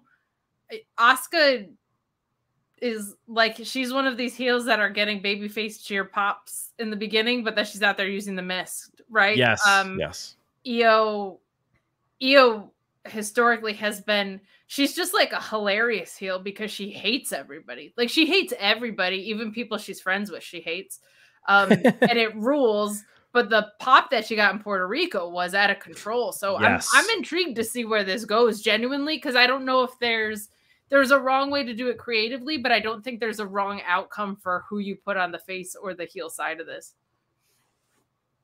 Let's keep moving along, guys. Get in your super chats and your humper chats. This is a long one today, but we had some guest appearances and we had about 20 minutes of Sean talking at us up front here. So thank you for sticking around. My favorite thing maybe of the whole night, my favorite thing maybe of the whole week, in a week of phenomenal wrestling, the only person that I know of that is more annoyed by WWE tropes than this guy below me here is Kevin Owens.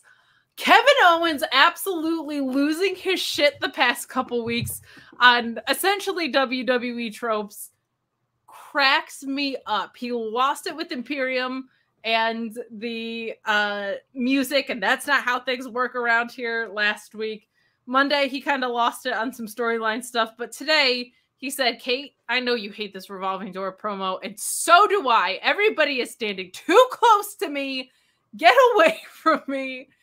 But we get this fantastic promo with our tag team champions, and they don't know what Jay's going to do. Kevin Owens wants them to focus on the tag team titles. An outcome pretty deadly, followed by the Brawling Brutes, followed by the OC, followed by the Street Profits. And Kevin Owens just wants some personal space, and the stressed out Adam Pearce, who I love, coming in here again, says, all right, you're going to fight in a gauntlet. And that is how we are going to determine the number one contender. Gauntlet match, stakes, challenge. Boom. Clean and easy execution. I think Pretty Deadly looked like Ice Capades tonight in their ridiculous gear. I had a lot of fun with that. I like this. It's setting up. It's moving on from the Usos, which is refreshing. Yes. And you're setting up a gauntlet match for the number one contender. That's a logical thing to do here. Kevin Owens is just, he's my favorite wrestler in WWE. He's one of my favorites in all of wrestling. I just freaking love the guy. Cardozo, what do you think of this silly little segment? Yeah, you know, and I would watch old footage of Kevin Owens where he would snap like that a lot, but it wasn't like what he's doing now gimmick wise, and I'm so behind it. I love the fact that he just freaks out. He's screaming at Adam Pearce, "Don't touch him! He's too close to him." You know, everyone in the room is pissing him off. And Sammy turning around and telling him to calm down. I'm waiting for some funny like one-liner, like you're gonna get asthma or something to come out, because it's fun. But I do want to say this: there's a but there. I don't want them to kind of make that their thing. I want to still take them seriously, right? Like, it's cool to do that once in a while with them, but I want them to be that kick-ass team, man. Like, honestly, this run with them too is really cool to see, and I hope they stick to it. Like, yeah. But other than that, I thought it was a fun segment, and I hope that KO continues to flip out in different ways, but don't make it his thing. Don't make it his whole personality. I disagree badly. Make really? It personality. I love it. No, they're so good at this, and Sammy's so great at like reeling him in that I think once they sink their teeth into a story, you kind of move away from that. But they're just setting up a gauntlet tonight, so I'm good with it. But Pulaski, what do you think of this segment? A few weeks ago, Finn and Damian pinned KO and Sammy. Creative has not bothered to mention anything about them getting a title match out of that. I don't know why you have Finn and Damian pin KO and Sammy if you're not going to do a title match out of that. Also, 2 weeks ago, Imperium beat Alpha Academy in a #1 contenders match on Raw. Obviously, they're still doing stuff with Imperium, but there hasn't been anything said about when Imperium gets it. So is there going to be just always a #1 contender to the tag titles on Raw and a #1 contender to the tag titles on SmackDown? And it's just like whenever KO and Sammy get around to having those matches, we do them. It does feel like because Imperium is the #1 contenders on Raw, and I feel like it's very obvious to me Pretty Deadly is going to win this gauntlet match. They're from the UK. Imperium is from Europe. I feel like we do a triple threat at Money in the Bank. Oh, yeah. Like that's how, and so you got two very different heel teams, devious in their own ways, versus KO and Sammy. I think the ends justify the means, but I would like to see a little bit like if KO and Sammy defend the titles against a Raw team and lose, they lose the Raw titles. And if they defend against a team from SmackDown and lose, they lose the SmackDown titles.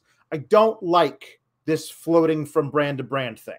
I think there are too many, as evidenced by this interrupting promo parade that we got. There are a lot of really good tag teams on SmackDown, and there are a lot of really good tag teams on Raw. So I don't feel like we should have to split them up and do willy-nilly at that. But I think that match is going to be willy-nilly. Yeah, great. Yeah, if you ever say interrupting promo, I'm just going to say moo back at you. That's good. So just so you know, Doc Mueller, the IT wizard, the technical wizard that is not Zack Sabre Jr., says, "Happy 6-9, everyone." Yeah. I think what he meant to say was, hope you all had a nice 6-9. Dom sucks, pass it on. Well, you know where we stand on Dominic here. And we appreciate your support with that. But we move along to our main event. We get your Bloodline drama, which I will sum up for you now from earlier in the night, leading to an Austin Theory and Jey Uso U.S. title match. Show opened with Solo and Heyman in the ring and Jey walking out alone. Jey tells Solo that he has let a lot of things slide, but stabbing Jimmy in the back is not something that he can forgive. Heyman says that Jey had it all wrong. It's not Solo's fault. It's Jimmy's fault. He made up his mind and is bringing Jey along for the ride. Excuse me. He says that Jimmy kicked Roman and didn't even consult Jey about it in advance. He pulled the trigger like the older brother that has always been jealous. Later, we get a setup of this U.S. title match for Jey. Not tag team gold because Jimmy killed the Usos, Paul Heyman says, which I thought was a pretty good line.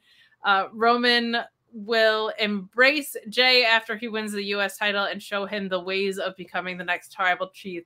Love that they set that up, that like Jey's being the one to take over the throne. We also get a talking segment with Sammy and Jey, and Sammy saying, look, I get why you would want to be the tribal chief, but you got to follow your heart and really think about what you're doing. No more Usos would be what would come out of that. And Heyman also saying he appreciates a good cliffhanger, makes for good television, But then he goes to paint on a picture of what life in the bloodline would be like. And Jay says, what are you so excited about? If you're in this, if I win, or if I'm in, you're out. Which I thought was all pretty well done, leading to this Theory and Jay Uso match. Ultimately, there's a lot of interference that happens at the end, so I'm going to cut to it. Pretty Deadly show up and attack Jay. Jimmy goes to super kick both of them, but Solo shows up to attack. Solo with a Samoan spike attempt, but Jay stops him, and Jimmy tries to super kick Solo, but hits Jay instead. They got to get these super kicks under control. It seems to happen a lot with them. Jimmy and Solo brawl on the floor. Back in the ring, Theory covers Jay for the pin. Nothing better than an indecisive Jay Uso, or one that doesn't know what's going on. Super, super fun stuff. What did you guys think of the Bloodline drama and our main event? We'll start with Pulowski. Bloodline drama was interesting, actually. I liked the idea of the of course it's a lie, but the idea that Roman would bequeath the undisputed title that he will never lose to Jay when he decides to retire is a very interesting thing. But that basically, like, this Jay, all Jay wants to do is belong. He's just trying to figure out what he wants to belong to, and he wants singles gold and the opportunity to face Austin Theory for the title was a cool one. I was like, it's possible we get that title off of Austin Theory, which is like number one in my book. That'd be great. Also, if the idea of him winning that title and then telling Paul and Solo to F off anyway, like that's really cool. I thought there was a lot of cool things here. All I wanted out of this match was just for it not to be overbooked to hell. That's all I wanted.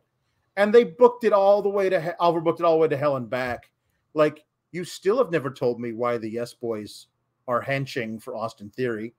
That's never been explained to me. I don't know. Because they're both heels? Did they draw names out of a hat? All mid-card heels that come up from NXT have to hench for somebody when they get here, and they've been assigned to Austin Theory. I don't know. Give me some reason why it happens. Austin Theory keeps coming out, keeps being coming out to cut a promo or being interviewed backstage and talking about how great he is. And he never wins a match via his own doings. Again tonight, he only wins the match because he happened to be conscious enough to roll over on top of Jay after all that stuff happened, after he was already unconscious. And the whole thing about, I cannot tell you how much I absolutely hate the idea of, hey, my brother kicked me. No, I don't like you. Like, no, he was obviously trying to kick Solo Sikoa. You have to have more than two brain cells to rub together. Otherwise, I can't root for you anymore. Like, I want so badly to be rooting hardcore for Jay Uso to be the guy, the top babyface to push you. The story only works if Jay gets to the top and moves on and dethrones Roman. But making him into a dummy who can't distinguish between an accident and a real on-purpose super kick, that doesn't work. Man, I know I've been on the ZSJ kick, but there's a perfect example of the opposite of what you're talking about. And he and Samoa Joe have had this I'm the better TV title holder feud building. And they had this tag match. And there was this incredible spot where Samoa Joe's just such an asshole. Like, he just, every time he would go to tag in Zack Sabre Jr., he like hit him really hard on the back to the point where Zack Sabre Jr. is like, what the? And so then Zack Sabre Jr. is like, oh, this is how you tag, Joe. Like, we got all these interactions. And then at one point, Samoa Joe just tagged back in and hit Zack Sabre Jr. really hard. And he just turns around and looks at him and is like, get it together, guy. And Christopher Daniels pushes him into him and he headbutts him. And then Samoa Joe's like busted open. And you can see in Samoa Joe's face the moment where he, as a veteran and who's smart, is like, we still have a match to win, but I'm pissed at this dude. And the way that that was all executed so perfectly is kind of the antithesis of what you're saying. And I so appreciated that moment because there were spots in that match where they were doing submission holds as in anything you can do, I can do better showcase. Like the storytelling of that was brilliant. But that moment where I had that thought of like in other places, and not just WWE, they would do this in AEW or other places in general. I feel like Samoa Joe would have been dumb enough that they would have gotten heated and cost themselves the match or whatever. But like you can see Joe, his face just actively choosing like, I'm pissed at this dude, but we got a job to get done here today, and we got to stay on the same page. So I agree with you. It's also repetitive. It's getting like a little bit the super kicks hitting the wrong people, especially with those red shoes, man. They gotta think of other ways that if you're gonna even use the same device to keep that feeling fresh. It's called lazy writing.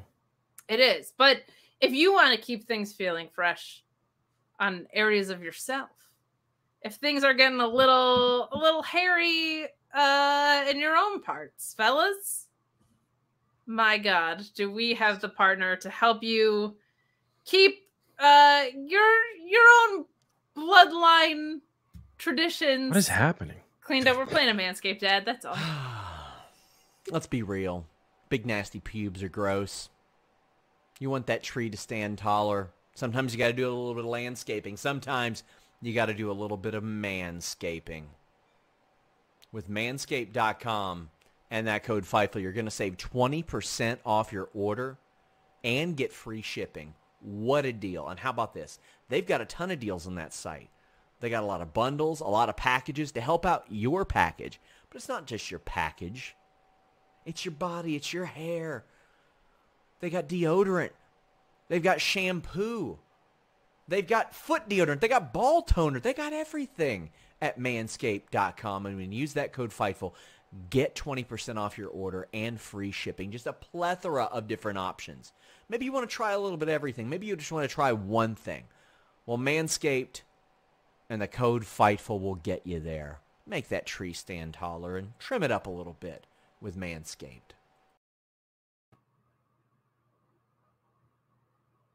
Segue queen.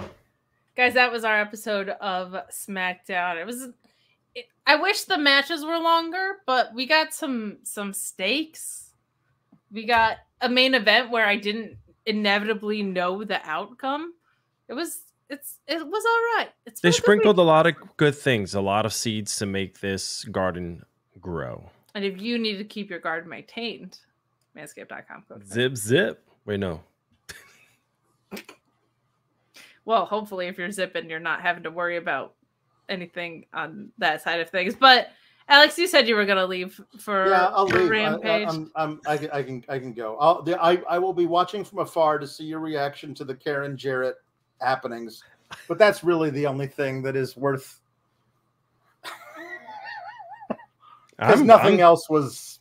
I was wondering. I messaged you guys on the private chat that I was getting a headache, and now I remember why. It's because I have to talk about Karen Jarrett within the that match might surprise you. I'm just gonna leave it at that. Pulaski, plug your shit and get out of here. I won't even plug my shit. That's it. I'm just gonna leave. That's all I'm gonna. I'm not even gonna plug my shit. I'm just gonna leave without plugging anything. Goodbye. Oh, wow. I'll plug him because he's great and he deserves it. Alex Pulaski. You can catch him on Sour Graps on Fightful Select. Mondays, Fridays, he does a SmackDown review as a Rampage watch along.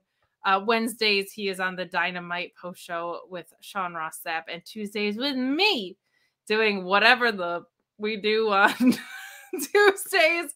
I missed him this week. We had some silliness with Joel, but it was way too normal of a show, and that's just gross for what we do on Tuesdays. We sing songs and do puns. We have fun. So feel free to join us over there for that. But we are going to switch into Rampage. We are going to fly through Rampage because, darn it, there's just not a ton to talk about. How many times can we say, great match, no real consequences, but a decent enough episode? It is an emotional thing for me to give up the Rampage review, but not going to lie, starting at 10:10 moving forward and not reviewing this show, which is mostly an appetizer sampler of really good matches, with moving story along on a very light level, doesn't break my heart as much, to be honest, but decent enough Rampage tonight. We do have kind of a nice segue from show to show question that came in from Bacon Space saying, if you had to book a WWE and AEW pay-per-view, who would we book? Man, ain't that the $1 million question? I think you could do a Shield triple threat in a really, really, really fun way. Now, I would probably do... Oh, man. Jamie Hayter versus Becky Lynch pops out to me. Ricky Starks versus LA Knight pops out to me. I don't know, man. There's a lot of fun stuff you could do. Yeah. I'm trying to think if there's anything stable, like Blackpool Combat Club versus LWO or something, like Blackpool Combat Club versus Bloodline, honestly. Yes. Super, super, super fun, especially you have Moxley right there, right? I think the stables is where the money would be at, like Imperium versus the Elite or something. Like, there's so many fun possibilities there. I don't even know any dream matches that pop out to you immediately. Oh man, I would love to see Cody face someone. No. Right? Cody versus Malachi. Like, who did he not face? Yeah. When he was here, like, we could do Cody and Kenny or something. There's a lot, and unfortunately, I don't think with the current regime that's in there now, even and meaning Triple H, we'll never see kind of like a forbidden door between the two companies. It just won't happen. It would have to be someone. I think especially now that they sold, like, I think. Oh yeah, correct. I mean, it would be fun, but you're right. I mean, but they're still a private company, aren't they? They could take them private. I mean, like, even having sold, I think they would almost be like less likely because they're not. That sucks. They're not like wrestling guys, so they're probably like just keep the ecosystem the way. No, you're right. You're right. I totally forgot all about them selling. Like, that felt like it was 15 years ago. I do think though, man, there's a lot of fun stuff outside of there, like Forbidden Door, obviously, but like ROH might be getting in the mix of that. Like, there's been relationships with Impact, whole bunch of fun to be had in the more open wrestling landscape. Luis says he wants Walter versus Danielson. Yeah, no, that doesn't hurt. Trying to think, like things like I would want to see like Drew Gulak versus who, right? Like, I'm thinking even in like those terms, but. We got a poem from Jesse Ozak to start us off tonight, saying, to tie this all together, the word rampage was first used in 1750 by Scottish poet Alan Ramsay to quote, when he came his wife, I think this is supposed to be home, when he came home, his wife did reel and rampage was in her choler? In her chode. In her choler? In her toter? I don't know what that word is. I am but so using that for knowledge. social media, by the way. That is our clip of the night. That's the clip of the night. Well, not my match of the night, but a fun one. Bandido and the Lucha Brothers versus Ethan Page, Big Bill, and Lee Moriarty starting us off. I thought this match was really fun, and I hated the ending of this so much. Why is everybody dumb? Why? Always. Matt and Jeff are upset that Ethan Page didn't put on his gift of wristbands that they got him. Ethan puts on the wristbands and Bandido hits him with the 21 plex from the victory. I hated this ending, but the match was real fun. Glad to see Ethan Page back on my TV. I really hope he's on Collision because he's got to get some more screen time. He's just too damn good. But thoughts on the match? I liked the match. There were a lot of fun spots in it, but the ending... Yeah, it was good. The ending was kind of weird. I don't like the distraction stuff. It's just, again, lazy to kind of just, if trying to make them pay for something, but it's been overused. So, and this whole angle is lazy. Like yeah. The whole idea was like they were under Stokely's reign, right? And then on a 0-hour match, they just reversed the angle, and I don't know. That's just kind of boring to me. Let's move away from it, ladies and gentlemen. At AEW, if you're listening, let's move away. The match was pretty good. Don't get me wrong. And the Lucha Bros. I mean, they put on even Big Bill was pretty damn good in this match. He's really, really like starting to climb. I'll be honest. Up my list. I think he has a future in the sport. He's 7 foot tall, and I don't think you could even teach that. I think it's an unteachable thing. Yes. But we're seeing like more of his personality come out. Yes. He's not just like this lumbering big dude anymore, which is delivering really his great line to see. one piece by piece. Like, I'm here with Kate on Fightful. That's it. And he doesn't have like an insane little mouthpiece to speak for him, but this was what it was. My notes literally say really great match, really dumb ending. I love it. Lucha Brothers and Bandido are obviously nuts. Like they're a fun little grouping there. My thing is they're also your ROH tag team champions, and they never have defended it, not a single time, I don't think, in ROH since they've won them. Defend them, please, on ROH television and not on AEW. We quickly move along to QTV, which I know is not for everyone, but I gotta be honest. It is for me. It is, yeah. I love it so much. They're trying to figure out what they can do to hype up Collision. Should we give them ice cream? No, that's been done. Should we spill JR's coffee? No, that's been done. Ooh, what about an announcement about an announcement? If you know anything about me, it's that I hate announcements about announcements. Get them out of here. When people on Twitter are like, I've got a big thing to tell you about on Monday, and it's like the Thursday before, just fucking announce it. I hate announcements about announcements. This was for me content. And then they say, how about we just like have a champion come out to tell us all about Collision and what it's going to be. I love QTV. I know it's not for everyone. It's for Kate. I like how she's like, you know, everyone's interested in my big, whoa. This is it's 1997. not 1997 anymore. Yeah. And she's like, okay. This is not a super chat, but it's an important question. Luis versus Kate versus Alexis. Who would win? Luis. Hands down, Luis. 200% he would go up to the top rope because he's such a WWE stan. He would do the shimmy. Yeah, of course. Because, you know, and then we'll have Michael Cole show up out of nowhere and say, the late, great Eddie Guerrero, and then leave. And that's it. He'll frog splash both of us. But it would be called like the moderator. Yeah, and it would win. Hit him with the moderator. By God. Powerhouse Hobbs defeats a local jobber. How is this any different than what he was doing before the Book of Hobbs? I don't understand. They're re-bringing him back. This is all it is. They're showing his power from his Hobbs. We knew. No, we forgot. No, we did not. At no point I was like, does Will Hobbs still have a great spine buster? Oh, God. I feel won the bad. title. He boomeranged it back to Wardlow. They had all these badass vignettes. He needs to do like a Street Fighter vignette. You remember the old school Street Fighter? You would beat up a car. No more vignettes. We are bought in on Will Hobbs. Put him in a freaking story. This is getting out of hand. I don't even know who this man is anymore. I need to know who this powerhouse person is. I still love him. Pro Wrestling Podcast said to Kate from Pro. Yo.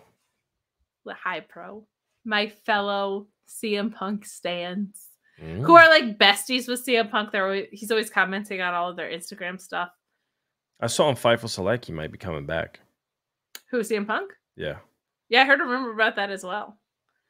I heard it on Fightful Select before it was confirmed on television. I'll tell you what. So join FightfulSelect.com, the best $5 in the business. Yeah. And if you join Fightful Select, I'll let you know all the news. Yeah, it's all Cardoza. About MJF. Because I got the scoops. That's it. You also get me and Pulowski, who was on here before, doing pay-per-view post shows. You get a bunch of additional bonus content. You got a lot of good stuff. The Q&A, I gotta say, underrated. The best. The Q&A stuff is great. If you're like, I have a question, Sean's like, I'm gonna find out the answer. And all you have to do is post a little question on this thread. It's good stuff. Little thread. It is not. She gets asked hundreds of questions on those. Big thread. Get Will Hobbs into a program, please. Right? He will. I have a feeling. You know what? I'm going back to chill, Alex. Let this one play out. Let Powerhouse eat. Put him in a program right now. Let him eat. I don't know why I got so ornery, but you know who's gonna come out? It's Ryback. Ryback versus Powerhouse Hobbs. I'm gonna mute you. God, if that happens, We get this weird little promo with Wardlow. It was a little bit oddly delivered, but I liked where it was going. We get him and Arn Anderson, Glock Anderson. Talking about the assault on his son last week. And he says that Brock is a tough guy and he's been through worse, but they've been receiving a lot of disrespect from Christian and Luchasaurus as of late. They promise those men will pay, just as Wardlow starts putting over like everybody else that he beat, which I think was a good thing because his title reigns have gotten lost in the shuffle. Him talking about everybody else whose ass he's kicked is a good thing. But he's got Jake Hager on Dynamite next week. Did not love their like worked shoot fight angle that they did, so I hope this is not anything like that. But okay, we can run this back. Meanwhile, Brock Anderson is okay, and Arn reassures his fans that he is doing just fine. Any thoughts on this at all? The fact that he said he's been through worse, I could only imagine what his dad put him. Probably DDT'd the crap out of him while he was growing up. and a spine buster whenever he came home with a grade lower than an A. He's like, dinosaurs ain't got nothing on my dad, bro. I will say this, that Wardlow interview, I liked it. It felt honest. It felt real. He took breaths. He let it breathe, like in the sense of like, you knew he wasn't trying to like remember everything, but at the same time, he knew what he had to deliver to us to get the point across. So I really enjoyed it. Sometimes we paint a picture where these promos have to look like a Picasso, just perfect. And I really like the way he delivered it. Just like a regular dude saying, I'm going to whoop your ass. We got to take care of this business first. But guess what? I'm coming after you. Gang, gang. That's what's up. That's what's up. Move along to the Acclaimed and Daddy Ass Billy Gunn defeating the Spanish announce program, who is not the Spanish announce table from the days of yore of ROH. We're still SAP. Serpentico, Angelico, and Poppy Luther, we're told. We get a nice little wrap here. We're told that SAP stands for small ass penises from Max Caster. I popped too hard for that. I popped for Bowens and his awesome Pride gear, which Kylie also did, with the support of wonderful chat, as she always is, saying Kate is beautiful, Alexis is cute, and your girl had a bit of wine. Anyways, happy Pride. Also, Bowens' gear. He was rocking. Did you see the little girl scissoring away? As I cried from how cool that was. I was so like, funny. Yo, did you see? I put it on television. Did you see a little girl just going in like, ah. I was like, dude, her parents are doing a good job. All in. This one goes the way it better of.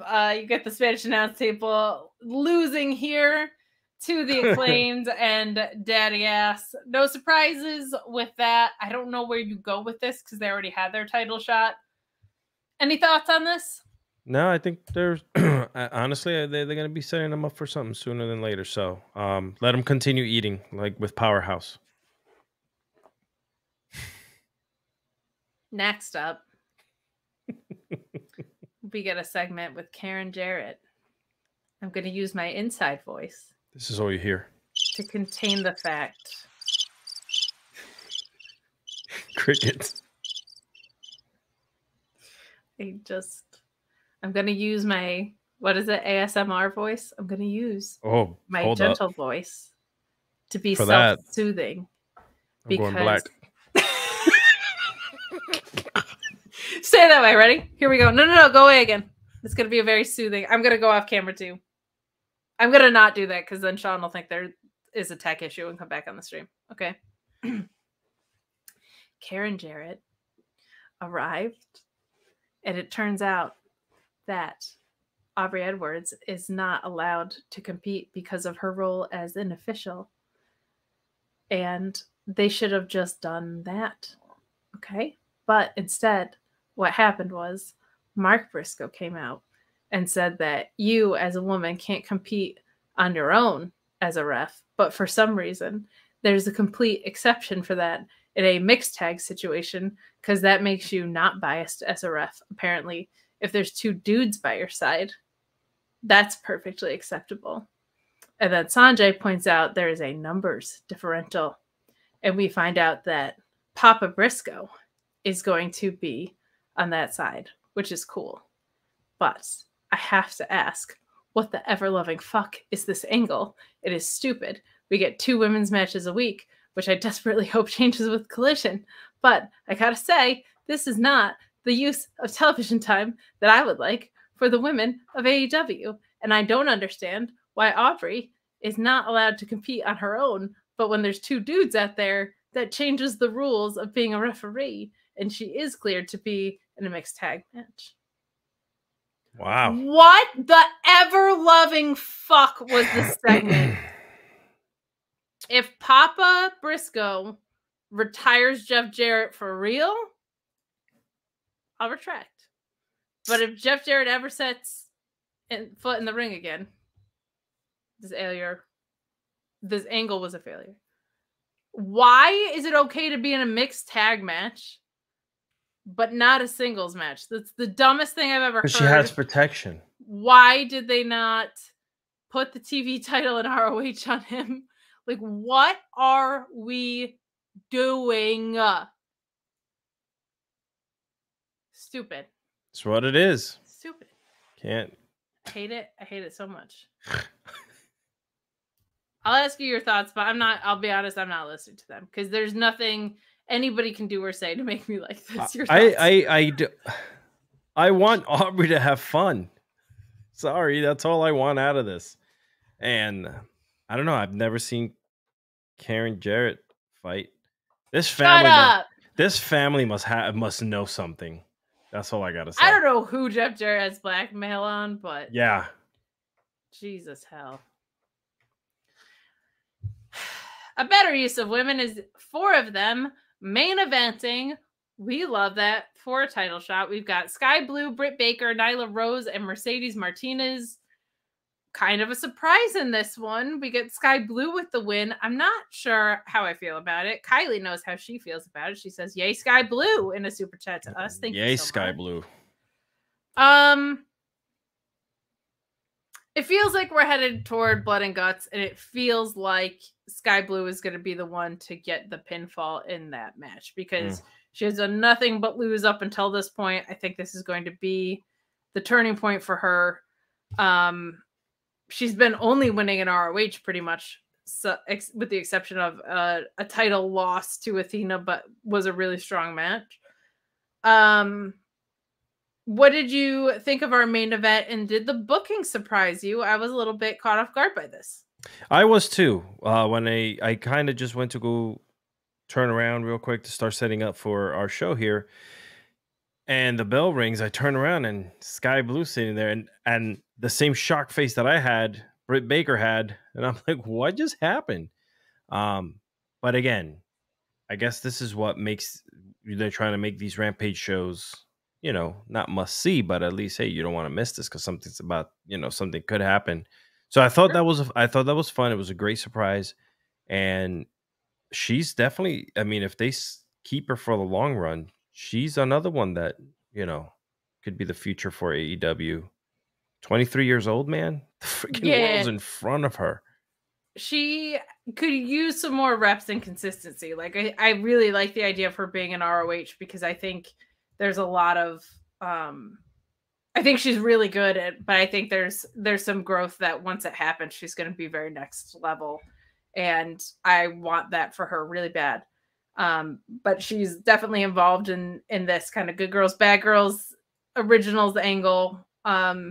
So I'm looking forward to seeing what they do with it. Yeah. But I think ultimately, like if I had my druthers, I feel like she could do some really cool stuff. And this ROH women's division is shaping up to be so cool too. Yeah. Like, but yeah, this was a nice surprise here. I think unfortunately Toni Storm's gonna eat her for breakfast. Like I think that's where the story is going, is that like this innocent underdog that everybody's kind of like rallying behind. I think Toni But that's Storm the good thing. You want that innocent, you know, like for sure. She's that, you know, white hot baby face, you know, that's just gonna come in there and you're gonna be like rooting for her. And Toni Storm's gonna be that bitch is gonna, you know what I'm saying? Like just knock her teeth in, be an asshole about it, you know? And I think that's great. You need those dynamics, and I think that this actually makes sense. Yeah, this wasn't a bad call. This for a surprise, it was one that I'm like, oh, okay, I can see. Yeah, we're gonna do Britt Baker. Yeah, we've seen this. Like, you know.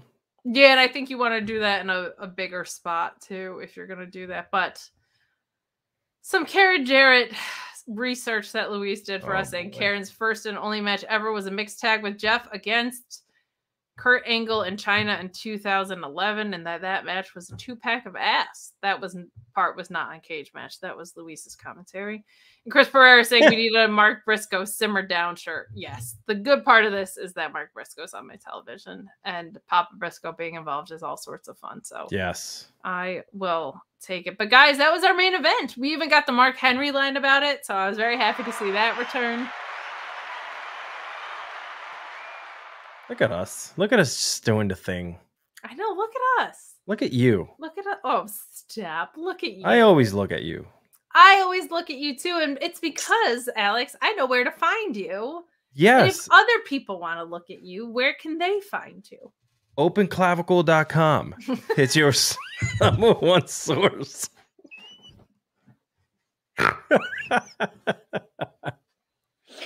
Ladies and gentlemen. Ladies and gentlemen, you can find me on Instagram, Alexis Cardoza, on Twitter, like the little birdie says here, _ Alexis Cardoza. Follow me. We're going to have a good time because that's what I like to do. You can find me at Miss Kate Fabe on Twitter, but you can also find me all over this channel. I did a lot of shows this week. Filling in for Raw was really fun, but you guys got a lot of me this week. So normally on Mondays, I'm on Fightful Select with Mr. Pulaski, who you saw earlier. Tuesdays on the Fightful main channel doing our NXT Sour Grapes post show. Wednesdays at the Mark Order, talking all things All Elite. Thursdays doing your ROH review, which is a split review with Impact, who had a hell of a show. Go check them out on Overbooked. And Fridays right back here. But I am also very excited that I'm going to be at Forbidden Door, which was some exciting news that I found out earlier today. That made me very excited because there's only 2 matches announced, and they are dream matches in my book. And going to be a podcast movement in Denver presenting, which I'm very, very excited about. So thank you. Thank you. Well deserved. Thank you. Great show. Done it a couple times. So I hope you have fun. And by all means, network the hell out of this place.